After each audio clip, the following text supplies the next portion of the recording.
Y'all planning for this?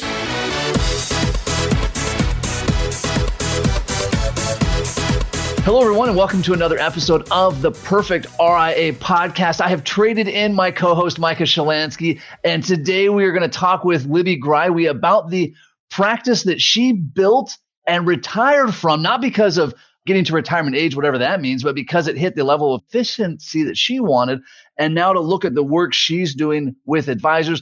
As longtime listeners of this show know, we love to talk about what works in real life and not someone's abstract theory, which, Libby, is why I'm so excited to have you on the show today. Awesome. Well, thanks so much for having me.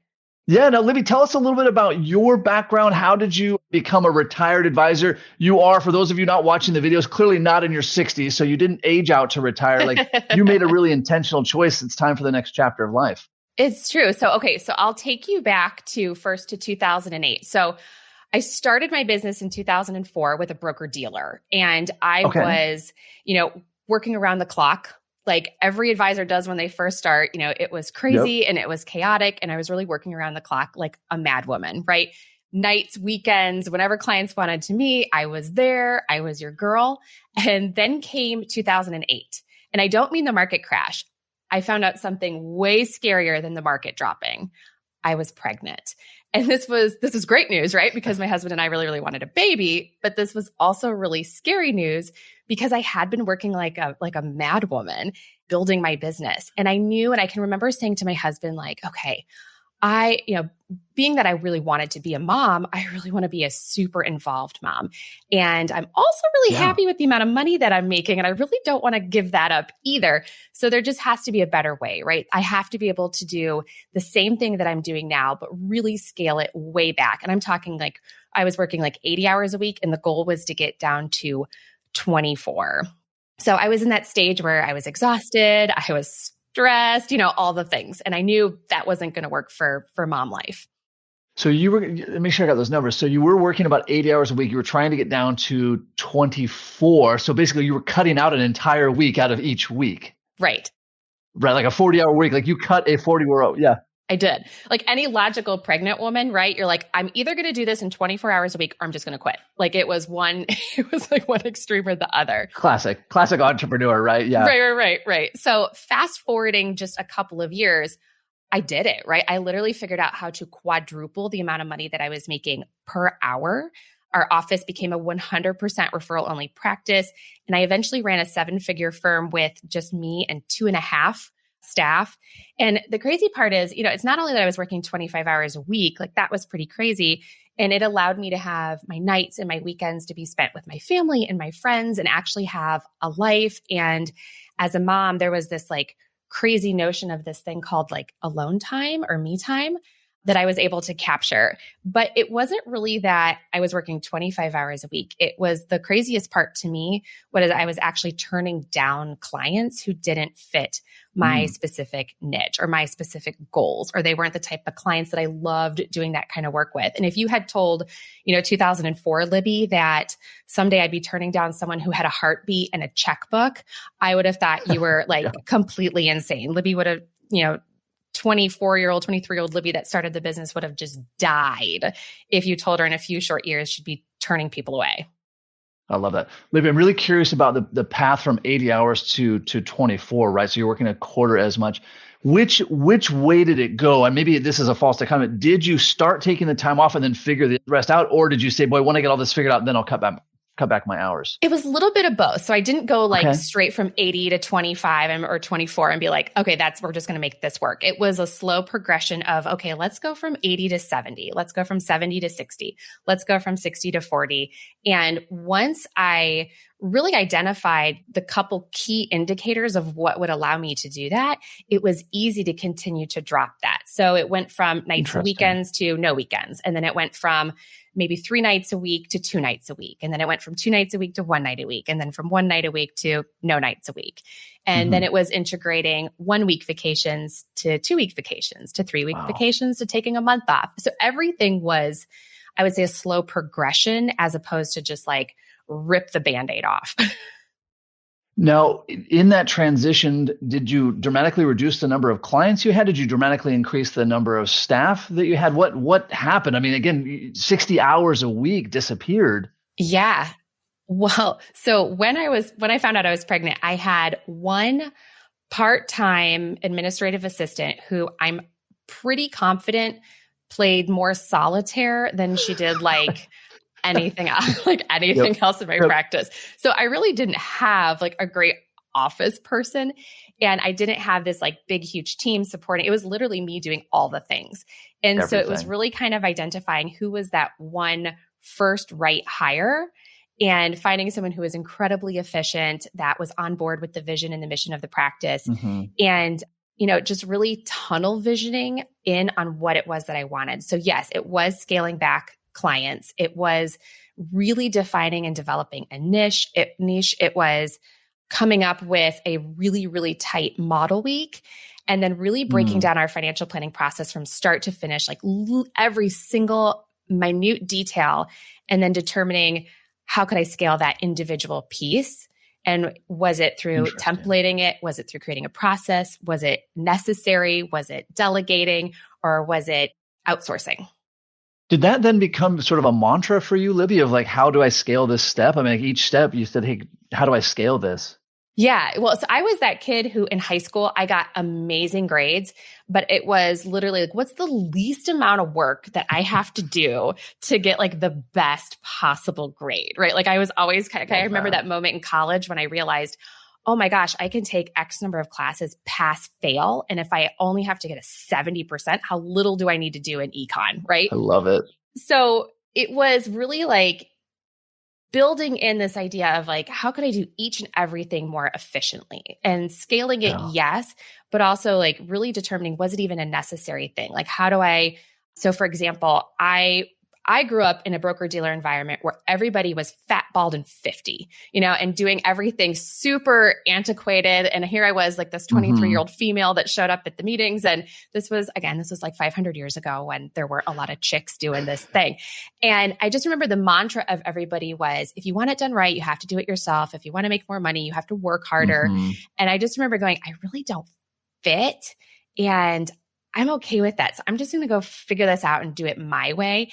And often that was like, okay, well, what are other people doing? And is that really even adding to their practice? Or is it just something that's taking up time that truly isn't driving actual results? So it really came down to like, how do I actually drive results? And then I don't do anything else. Libby, I love that. What a great filter to have, right? Is this driving results? Is this in fact delivering value to clients? Is this in fact improving investment returns, like whatever you're solving for? I know I met with an advisor recently, very small practice, and he said, I'm spending all these hours each week doing research for investments. Great. Is that moving the needle? Are you in fact delivering alpha? I don't think so. But if are you in fact, or is this like a distraction? And so Libby, I think that's great. It's so easy to look at things and say, I'm spending all this time in Money Guide Pro. Okay, cool. But is the client really appreciative? Like, is that really delivering value to their life? Yeah. And I think the more narrow I got focused on who it is and really understanding my ideal client avatar and really what drove them, how do they make buying decisions? What were their fears? What were their objections? Like what were the things that actually drove them to action? And then only doing those things. And, if your clients aren't really into graphs and charts, don't do the graphs and charts. If they're not really into 24-page written recommendations, don't do 24-page, So really honing in on who it is that you're doing work for, what are their demographics, what are their psychographics, and then delivering something specifically tailored to those people and doing nothing else. I love that. So then your niche that you developed in, so I suppose like most people, your initial niche was, as you said, everyone with a heartbeat and a dollar bill. That's how most of us got started, right? So you decided to make this big change in the hours that you work. The clock is obviously ticking, right? You're pregnant. You're expecting your first child. This isn't a someday thing. How did your niche evolve? What did you narrow down? How many clients did you graduate? Can you give us some insights there? Okay. So like I said, I worked for a broker dealer and I was that, successful new person in Cincinnati. And every time we had someone kind of come in or fail or leave the company, they dumped everybody on me. And you're going to have a stroke when I tell you that at one point I had 3,800 households listed to my name. No way. Right. 3,800. And it was you and somebody playing solitaire was your team. Right. Right. So Right. Wow. we immediately went through that and said like, okay, let's get that down to like a tolerable 800 and we'll start from there. So we literally Wow. launched like 3,000 households just out into the stratosphere and said there's just zero chance. And we did that through certain metrics like, okay, were they in that niche? So I really wanted to work with, so like any advisor, right? It starts with the anybody. And then it was, I really want to do the 5 to 10 years out from retirement. I loved the complexity of that. I loved the excitement of that. I loved helping people get to that point where they felt comfortable to pull the trigger to retire. Like I loved that energy. And so then I started there. And so then it got even more narrow. Like I found, so in Cincinnati, we have a couple major headquarters like Procter & Gamble and General Electric. Yeah. So in my background, it's funny because when people listen to me and I share this, they're always like, yeah, I don't really see that. I actually went to school for physics. So I am super analytical. I'm in a 12-step program. I've been recovering from the analytical side for the last like couple decades.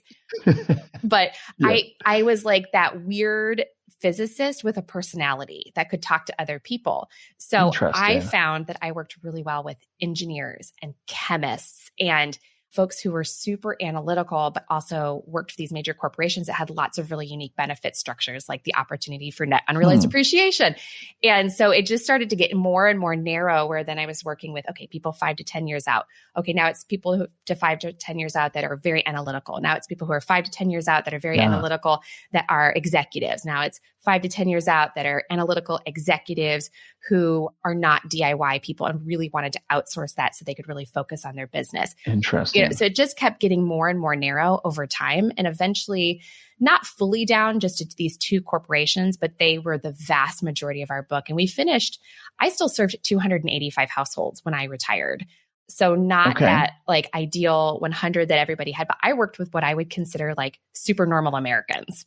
Like we didn't have $10 million portfolios. We didn't have $7 million portfolios. We had folks who did really, really well, but were kind of, I don't know, normal.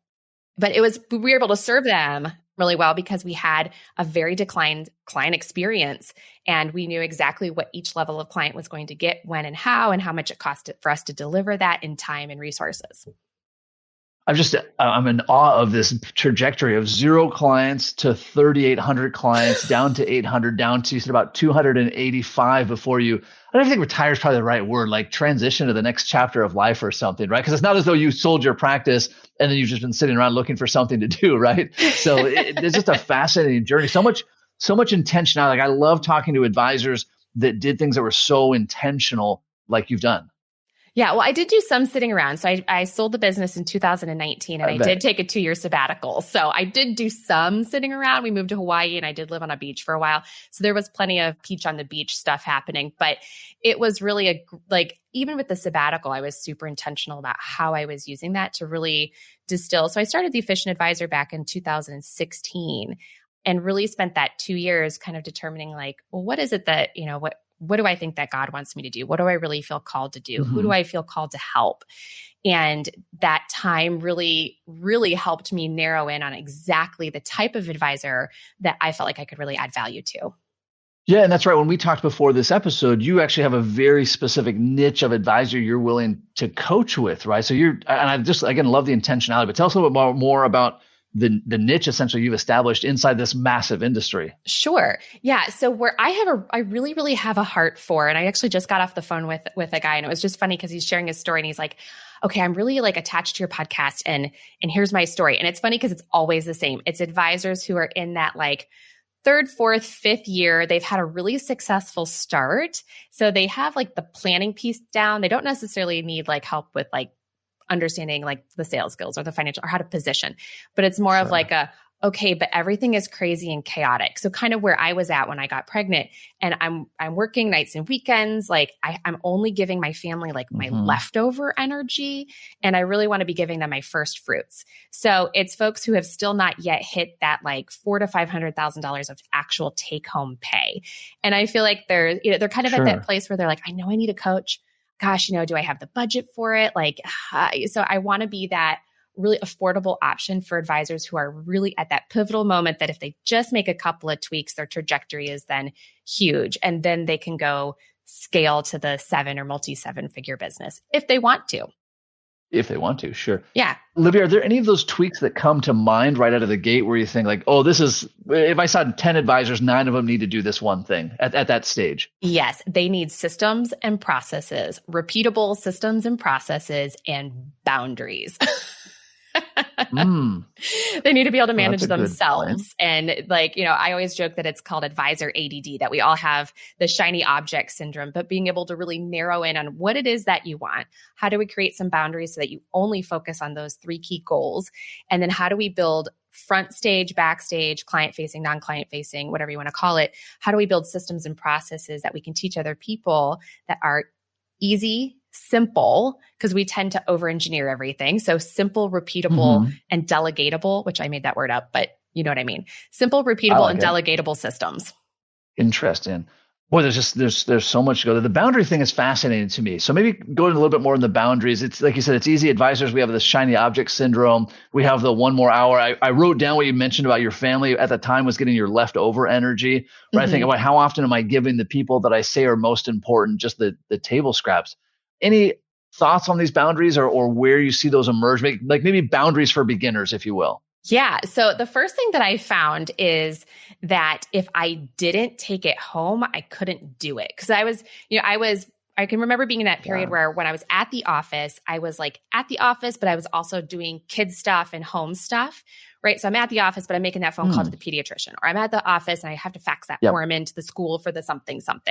And then when I was at home with my kids, I was fielding calls from the office and I was doing office-y things. So I was really like 80% everywhere. And it was really just making that determination, like, okay, when I'm at the office, I'm going to be 100% here. And then when I leave, I'm done. So my clients, this might come as a surprise to a lot of people, they didn't have my cell phone. There was no reaching me outside of the office. And then this other crazy thing that I did was I deleted all of my email apps from my phone. So that way I literally couldn't look at anything. I didn't have, like, we use Salesforce for our CRM. I didn't have any of those apps on my phone. So there was literally zero way for me to access anything. Now, of course, I could download it super quick if there were like a massive emergency. Yeah, I just didn't have access to it. And I found like if I couldn't, then I didn't. So it was really, having also then a very defined model week or ideal week where I had very specific time slots to do very specific things. And I found, again, shocker, if I gave a task an unlimited amount of time, it took me an unlimited amount of time to complete it. Versus if I said like, okay, I have a lot of crap to get done and I have from like 9 a.m. to 11 a.m. and it has to be finished then, it's amazing that I would actually finish it in that time frame. So a couple boundaries really are just like, if you can't, you can't. And if you schedule the time for it and you don't allow yourself other time to get it done, then you get it done. So I don't know. Those would be kind of my 2 starters. No, I love that. It caused me to think like I've got a client presentation that we're doing later in this week. And I didn't put a defined time when I was going to work on that. And so it's just like, well, I work on it for a few minutes here and a few minutes there. And what probably would have been 30 minutes end to end had I time blocked, it became stretched over 2 weeks, sucked in all this time. So to your point, when am I going to do this and when does it have to be done, right? We always say use Parkinson's law to your advantage. Right. And building it around like when your natural energy is. So like me, I do all of my creative work earlier in the week because by Friday, my brain's like a big giant potato and I can do all of my like little mini tasks that don't require lots of creativity or lots of imagination. They're more just like checking the boxes, sending the thing, copying the email, sending it off. So really kind of identifying what are your natural rhythms. Do you like to do deep work in the afternoon? Do you like to do deep work in the morning? And then for the love of God, it was checking my email twice a day for 10 minutes. And that is all. So like letting go of the email, like addiction was a big piece. Libby, what fascinates me in this discussion that we're having, and we'll transition to action items in just a second. One of my favorite authors, Jocko Willink, the Navy SEAL guy, he talked once about, he says, all great leaders, now he was talking about military leaders, but he says all great leaders over time all did the same thing. Like these patterns emerge, even though they never knew each other. And so I'm listening to the things that you're talking about the email and the time block. And I think, every awesome rock star advisor I know is doing those same things. And they sort of kind of like yours, they stumbled across it almost on accident. And it's such a blessing to our industry today to have podcasts like this podcast, like your podcast, The Efficient Advisor, where Whereas you and I had to like learn it this awful, painful way. There's so many great ways to say, great, what is somebody who has what I want doing? And then how do I model that success? Yes. And where I really felt passionate was, I can remember having like all these amazing conferences where these speakers would come in and they drop these like amazing knowledge bombs. And I'd be like, oh, that's such a great idea. And then I get back to my office and be like, okay, but like how? And like, if you already did it, can you just give me the thing? Yeah. So I'm a big believer in giving away all of the templates, samples, examples, systems, step-by-step guides. Like literally, I just gave away one of our standard operating procedures on a podcast this past month. Like you don't have to start from scratch. Like I'm just going to give you this chassis and then go make it your own, customize it because you have to. But I'm just a big believer in like, not asking people because it just ends up on your to-do list. I'd leave those conferences and I'd be like, oh, that's a great idea. You know what? I'm going to quote unquote schedule an entire day to work on that, right? Which never actually happened because you have to deal with the stuff that's right in front of your nose. So instead of like just giving people a bunch of to-do items, I really want to give them things that they can implement like right now. I love that. Well, speaking of things that they can implement right now, this podcast is all about taking action. So let's give a couple of action items to the listeners. Action item number 1, I would say, is to look up Libby's podcast, the Efficient Advisor podcast. And specifically for our good friend, Michael Kitces, who I know listens to every episode, have Libby on your podcast so we can get the full in-depth dive into Libby's interesting story. And I would go out of my model week for him. You would go out for Michael? I would totally go out of my model week to accommodate Michael Kitces. Yes. that seems fair. And he's a guy who's just insanely intentional about his time. I've had several discussions with him. The intentionality there is phenomenal. All right. Extra action items. Libby, what would you recommend that everyone take from this podcast and go implement? It's really, I think for me, it would be if you looked at your calendar, if I looked at your calendar, would I be able to understand what it is that you value? And then how do we go and build a calendar, right? Where we're scheduling our priorities first and building a calendar that really works around that. And then, so establishing a model week, becoming really intentional about your time, time blocking, figuring out your energy. But really it comes down to creating systems and processes to deliver whatever the client experience that you wanted to deliver to whom you want to deliver it in a way that's really enjoyable for you. So for me, it would be systems, processes, defining your financial planning process, like piece by piece, and then identifying which pieces of those are the easiest to scale first. I love it. I love it. Well, Libby, thank you so much for joining us. For all of our listeners, remember to go ahead and implement these action items because it's only the things that you do that count. And until next time, happy planning. Hold on before we go. Something that you need to know. This isn't tax, legal, or investment advice. That isn't our intent. Information designed to change lives. Financial planning can make you thrive. Start today, don't think twice. Be a better husband, father,